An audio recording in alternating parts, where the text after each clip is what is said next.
Hey guys, I'm Jonathan, And I'm Deborah. and we're here to tell you a bit more about what we believe. So the question we got today was a bit more difficult, and I think it's a question that a lot of people probably ask themselves. So someone was asking us, why do bad things happen to good people? Yeah, Right? it's a good question, and because you look around you and you think, for example, there's a guy who crashed into our car, or this guy died from cancer or something, and how is that fair? Why does that happen to a person who did good their whole lives? Or it looks like they're really striving to do the best that they can to be a good person. Why does that still happen to good people? And oftentimes, I think these type of things can be the consequence of either your actions or someone else's actions, right? And I think it can be a trade-off for what we like to call free will. For example, you're just driving down a road and then a drunk driver crashes into you and someone in the car dies. You think, how is that fair? We were good people. We never did anything wrong, right? But the drunk driver made a choice that night. And since we all have free will here on earth and we have the right to make a choice every single day, then his actions affected you. Yeah. And then the trade-off to free will is that you can be under the consequences of someone else's actions. Yeah. Right? So you can do good your entire life, but someone else can also choose to get drunk some night, and then they crash into someone else's car, and the consequence has an effect on other people too. Yeah. God didn't bring that upon anyone, right? Yeah. It's the person It's who the had the consequence. choice, who had free will, who brought that upon themselves and who brought it upon other people. Now, sometimes we can't apply this way of thinking, right? Because it's not always a consequence of someone else's actions or even your actions. Sometimes I think it's just purely the devil at work. Yes. And I'm actually going to use a Bible verse. It's 1 John 5, verse 19. It says, "We know that we are children of God and that the whole world is under the control of the evil one." So from this verse, we understand that the evil one, or the devil, still has control over this earth. He still has some control over our lives until the day that Jesus comes back, unless we claim back that control, right? We can rebuke the devil and stuff. But we need to be consciously doing that all the time, because the devil still has power here on earth. Yes. He still tries to drag us down. And every he has single day. control over things Yeah. that happen to us, and like the bad things that happen to us Yes. can also be like his schemes and his plans Yes. to make us fall and to make us Stumble. stumble. And in other words, like, this means that there is a constant spiritual battle going on every single day. So when you want to do something good, there's constantly a spiritual battle going on that you don't see, where the devil is trying to bring you back, right? He's trying to make you fall. So you need to be conscious of that. You need to understand that, like, God is not causing bad things to happen. It's just, there's a spiritual battle going on that you need to be like aware of. That you need to be praying for every single day. You need to be very diligent and intentional every single day to be aware of that spiritual battle that's going on. Exactly. So those are, I think, two very good points to think about. So sometimes bad happens to good people as a consequence of their actions or of other people's actions. Sometimes bad happens to good people because the Spiritual enemy warfare is that's going causing bad things to happen to them. But I think the third point is that sometimes God allows bad things to happen to good people to open their eyes or to teach them something or to just make something more known to them, right? So there's a book in the Bible called Job, and it's a really long book, so if you want to read it, go for it. But I'm just going to summarize really quickly. So Job was a man in the Bible that was very wealthy. He had a lot of livestock, he had a large family, and he was blessed.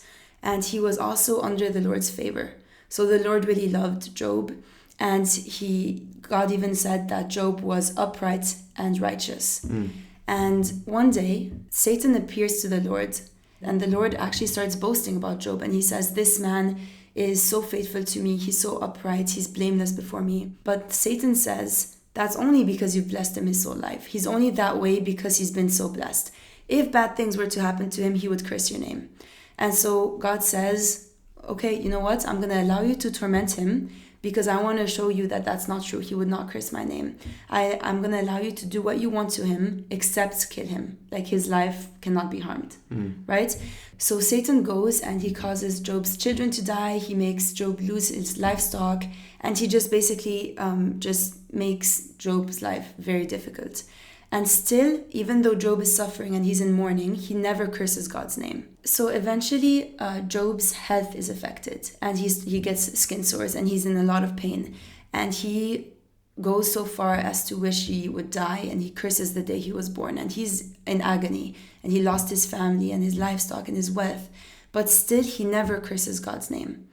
And throughout all of that, he's speculating. He's wondering, why did God do this to me? Like, what have I done? I didn't do anything wicked. I didn't sin against God. But why is he cursing me like this? And after a long time of complaining, God finally reveals himself to Job. He finally comes to Job and he talks to him. And he says, he asks him a bunch of rhetorical questions. And he says, where were you when I formed the foundations of this earth? Like, where were you when this earth was created? You weren't there. You don't know like what I did. And that's basically like he asks questions to show that he's so powerful that we will never be able to understand how he works. Yes. And so Job is finally able to understand that God is so powerful and his powers are unlimited. And we as humans are so limited in our understanding of how God works.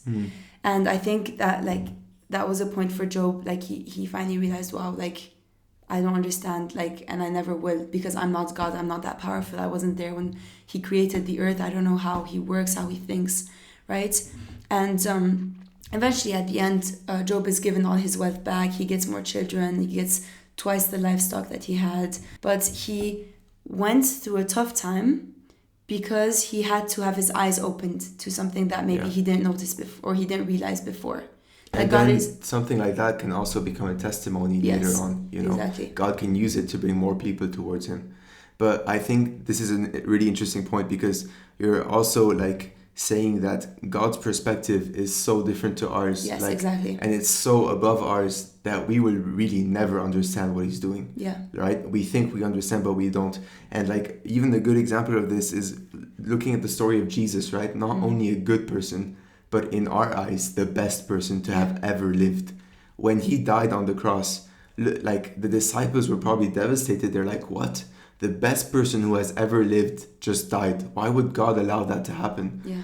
But they didn't have God's perspective. They didn't understand that 3 days later, Jesus would rise again. And the whole story of Christianity would be formed upon the death and the resurrection of Jesus. But they didn't see the resurrection, right? They didn't know that the devil was only winning a battle, but God was looking to win a war, right? Exactly. They didn't have that perspective. And sometimes we're blinded by that. Like we think we understand because our human minds and our perspective is all that we can see. Yeah. But there's so much more than that. Yeah, right? exactly. And then another point that I find interesting from the story of Job is that the point that we're not guaranteed happiness, you know? Never in the Bible are we really like told that we're gonna have a life of only happiness where pain is never gonna have any effect on us and stuff, right? But we are guaranteed that Jesus will be with us through every single like hardship that we go through. He's with us and he's there to bring us joy. We can find our joy in him.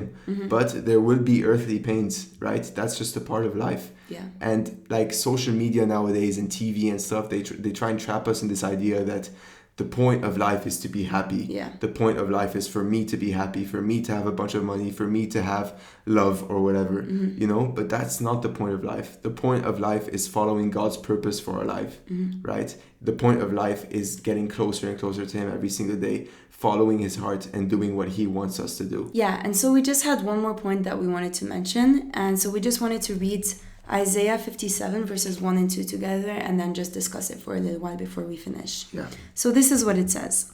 The righteous perish and no one takes it to heart. The devout are taken away and no one understands that the righteous are taken away to be spared from evil. Those who walk uprightly enter into peace. They find rest as they lie in death. Yeah. So this verse is pretty much talking about death. And sometimes death can seem like the biggest of all punishments or suffering, right? But that's not what it is all the time, right? Because this verse is showing us that sometimes God brings death to give people peace, to save them from future suffering. But he says that this is for people who are righteous, who are walking upright, right? Because life is so temporary, but it can be full of suffering because of the points we were talking about before. Yeah. But once you're brought into heaven, once God brings the righteous and the upright into heaven, then there's no more suffering, there's no more tears, there's no more pain. You enter a completely different life, right? You're entering eternal life. Yes. And it's a beautiful thing. And I don't know, like when I was reading this verse, I was shocked that I've never really heard it preached before to me or anything. I'd never really heard the verse before I was reading it. And I was like, wow, like this is like an interesting insight that sometimes God will use death to save us. Yeah. To Prevent release future us. suffering. Yeah, to prevent future suffering. So I thought this was an interesting point and a different perspective to how sometimes God operates. Yeah. And of course, again, like we don't understand what he's doing all the time. Yeah. Actually, we rarely do, because he has a mind of his own and he has a perspective of his own. But the Bible gives us an interesting insight Yes. into how he works sometimes. Yeah, so I think that sometimes bad things happen to good people because of something that we mentioned here, or sometimes it's a combination of a lot of these things, but we'll never be able to fully understand, right? And we don't pretend that we do, because we don't understand how God works, and ultimately we also don't understand how the devil works fully, right? Yeah. The best we can hope for is to get more insight into this topic by reading the Bible and by trying to, gain more knowledge like through the verses that we read. But we never fully understand. Yeah, and that's what we hope these videos really do for you. We hope it helps clarify things for you, and clarify some questions that you may have been asking. Yeah, and give you a bigger perspective on this stuff. Exactly. And then at the end of the day, again, like we say all the time, we're not God, and he works in a way sometimes that is hard for us to understand. But he gives us a lot of insight through the Bible that we want to share with you guys, and that we hope clarify the question for you. And yeah, apart from that, we just want to say that we hope that you keep challenging what you believe, and we'll see you guys in the next episode. Bye. Bye. Hey guys, thanks for taking the time to engage with us. All of our contents can be found on the following platforms. If you enjoy our content, remember to like and comment. Also, if you have a question of your own, you can send it to us through Instagram DMs. We'll try to answer all of the questions to the best of our abilities. All questions will be kept anonymous. If you found this video helpful, please be sure to share it on your story or to share it with your friends. They might find it helpful too. See you guys soon!